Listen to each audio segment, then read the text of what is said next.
નમસ્કાર મિત્રો, તમે જોઈ રહ્યા છો ન્યૂઝ 9 ઇન્ડિયા.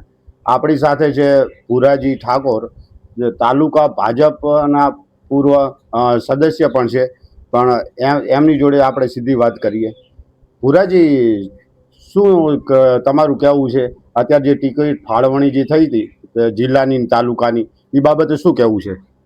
તાલુકા જિલ્લા પંચાયતની ચૂંટણીઓમાં જે વાલા દવલાની નીતિમાં આજે લોકોમાં મોટો રોષ ફાટી નીકળેલો છે અને તમામ તાલુકા અને જિલ્લા પંચાયતની ચૂંટણીમાં એમના જે આપણા માન્ય ધારાસભ્ય અને પૂરા મંત્રીશ્રીના પાપના કારણે અત્યારે વાલા દવલાની નીતિને કારણે એમને મોટો એક જ તાલુકા અને જિલ્લા પંચાયતની સીટોમાં લોકોના રોષને કારણે અત્યારે એનું પરિણામ અવળું પરિણામ આવે એવી પૂરેપૂરી શક્યતા છે. કારણ કે ભાજપને મોટો ફટકો પડે એવી અત્યારે સંજોગ છે. છતાં કાલે 28 તારીખ છે એટલે પરિણામ તો દેખાઈ આવશે. પણ આ મારી અત્યારે આગાહી છે કે આ ધારાસભ્ય અને મંત્રીશ્રીના કારણે એક મોટો રોષ ફાટવાથી 3 જિલ્લા પંચાયતની સીટો પણ જવાની શક્યતા છે અને તાલુકા પંચાયતની સીટો પણ પૂરેપૂરી શક્યતા છે. ઘણખરી સીટો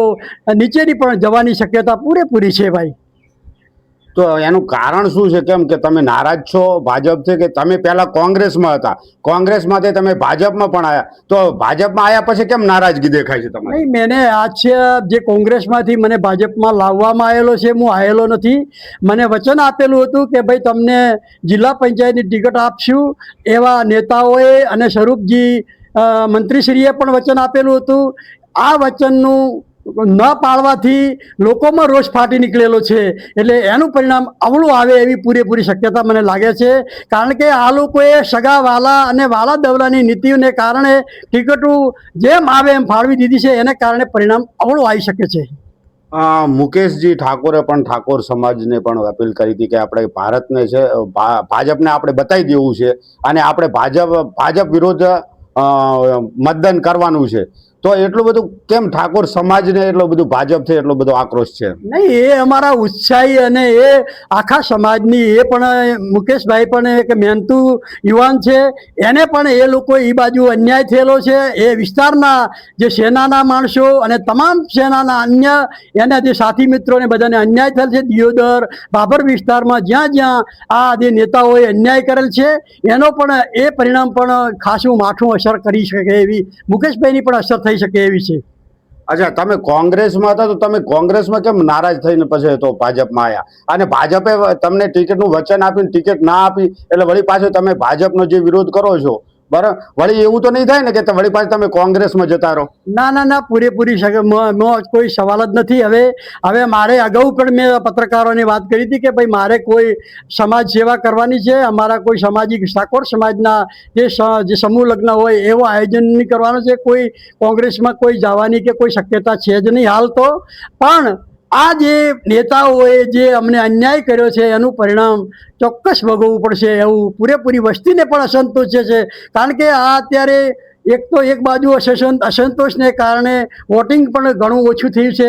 કારણ કે કોઈને રસ હતો નહીં આ બાજુ. એટલે તાલુકા અને જિલ્લા પંચાયતને ખૂબ અસર પડે એવી શક્યતા છે. ચૂંટણી આવે ત્યારે જ આયારામ ગયારામ થતા હોય, પાર્ટી બદલતા હોય છે, બરાબર. તમે કોંગ્રેસમાં હતા, ભાજપમાં, અને વળી અત્યારે ભાજપનો વિરોધ કરો છો અને આ રીતે તમે કરો છો. અડકો દડકો દહીં દડુકો પીલું પાકે, બરાબર, તો તમારા પીલું ક્યારે પાકે છે? સાહેબ, આ તો હવે જે છે અમારા જેવા સાચા માણસને કોઈ પાર્ટી કે કોઈ નેતાઓને ગમતું નથી. કારણ કે અમે સાચા બોલા છે, વસ્તીની સેવા કરે છે, સમાજ સેવા કરે છે. અમારે આજે જે કોઈ પણ મને સીટમાં ટિકિટ આપી હોય તો હું જીતતો તો ચોક્કસ. એના માટે આ લોકોને કે આ માણસ સાચો માણસ જીતે તો સમાજ સેવા કરશે, લોકોની સેવા કરશે, લોકોનો વિકાસ કરશે. એના માટે એમને પેટમાં તેલ રેડાવ્યું એટલે મને કાપી નાખેલ છે અને નવા લાવેલા કોંગ્રેસમાંથી ભાજપમાં લાવીને એમને ટિકિટ આપી છે. એનું પરિણામ પબ્લિકે અત્યારે કાલે ચોક્કસ બતાવી દેશે.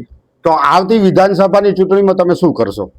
આવતી વિધાનસભામાં 27મી આવતા સુધી તો આ લોકોને જો વિકાસના અત્યારથી જે પેટા ચૂંટણીમાં જે એ લોકો વચન આપેલા છે એ કોઈ પણ વચન પૂરું કરેલ નથી.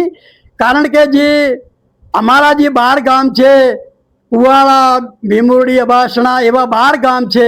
12 ગામમાં વચન આપેલું હતું કે ભાઈ તમને નર્મદાનું પાણી ટૂંક સમયમાં અમે આ લાવી દઈશું, ચાલુ કરાવશું. પણ આજ દિન સુધી 12 મહિના ઉપર ધારાસભ્ય મંત્રીશ્રીને થયેલ છે, પણ આજ દિવસ સુધી કોઈ કાર્યવાહી થયેલ નથી કે નર્મદાની કોઈ રજૂઆત પણ એ લોકોએ કરેલ નથી. અમે કરેલી છે રજૂઆત નર્મદા પાણીની, પણ એ આ મંત્રીશ્રીએ કોઈ જગ્યાએ રજૂઆત કરેલ નથી આજ દાડા સુધી. એવા ને એવા અહીં રોડ રસ્તા અમે જે ચૂંટણી પ્રચારમાં એમના ઢંઢેરામાં ફરેલા છે, જે ઇન્દરવાથી ભાભરથી ઇન્દરવા રોડ અત્યારે કોઈ ચાલી શકે, માણસ ચાલી શકે ના એવો રસ્તો છે. અરે સરકારનો તો રૂલ્સ છે ભાઈ, પહોળા કરવાનો રસ્તો, લોકોને ઉલું બનાવે છે કે આ તો પહોળો રસ્તો કરવાનો છે. અરે ભાઈ એ તો સરકારનો અમુક ટાઈમે રૂલ્સ છે પહોળો કરવાનો, આવું ઉલું બનાવવાના ના હોય. એવા ને એવા ઇન્દરવાથી દાંડવા રોડનું વચન આપેલ છે, અહીં અબાસણાથી રડકિયા રોડનું વચન આપેલ, કેટલાય આવા વચન પેટા ચૂંટણીમાં આપેલ છે, પણ એક પણ વચન પૂરું કરેલ નથી. આ ધારાસભ્ય મંત્રીશ્રીએ એના માટેનું આ મોટો રોષ ફાટી નીકળેલ છે. એના પાપના કારણે જે તે પરિણામ વધુ આવે એ માન્ય ધારાસભ્ય અને મંત્રીશ્રીના કારણે જ, આ સ્વરૂપજીના કારણે જ વધુ આ પરિણામ આવે એવી પૂરેપૂરી શક્યતા છે. તો તમને પક્ષથી તો કોઈ તકલીફ નથી, મૂળ વ્યક્તિગત જ વિરોધ છે એવું થયું? હા, વ્યક્તિગત. પાર્ટી તો સર્વોપરી છે. અગાઉ પણ મેં વાત કરી કે પાર્ટી તરફથી કોઈ અમને અન્યાય થયો નથી. લોકોએ આ અન્યાય આ લોકોએ કર્યો છે, કારણ કે પાર્ટીએ તો સ્પષ્ટ કીધું હતું. એ અગાઉ પણ હું બોલ્યો હતો કે ભાઈ આ જે કોઈ પણ આપણે સગામાં ટિકિટ ના આપવી, કોઈ 60 વર્ષનાને ટિકિટ ના આપવી, અમને 60 વર્ષમાં નથી થયા હજી, તોય અમને પણ કાપી નાખવાના. હજી 59, મારા ઘરથી 59 થયેલા છે. જડીબેન ભુરાજી, મારે તો કદાચ 60 પૂરો થઈ ગયા, પણ જડીબેનને 58 વર્ષ થયા છે. એમને ટિકિટ આપવાની હોય ને, એ 60નું વચન નથી પાળેલ, કોઈ હગાવાલાનું વચન નથી પાળેલ. વાલા દેવલા બધા ત્યાં મેં અગાઉ વાત કરી હતી ને આજે હું કહું છું કે આ હગાવાલાથી જ આ ચૂંટણીનું પરિણામ માઠું આવી શકે છે. આ હતા ભુરોજી ઠાકોર, અને તેમને પાર્ટીથી વિરોધ નથી, વ્યક્તિગત વિરોધ છે. અને હવે આપણે એ જોવાનું રહ્યું કે ભુરાજીના પીલું ક્યારે પાકે છે. મહેન્દ્ર પટેલ.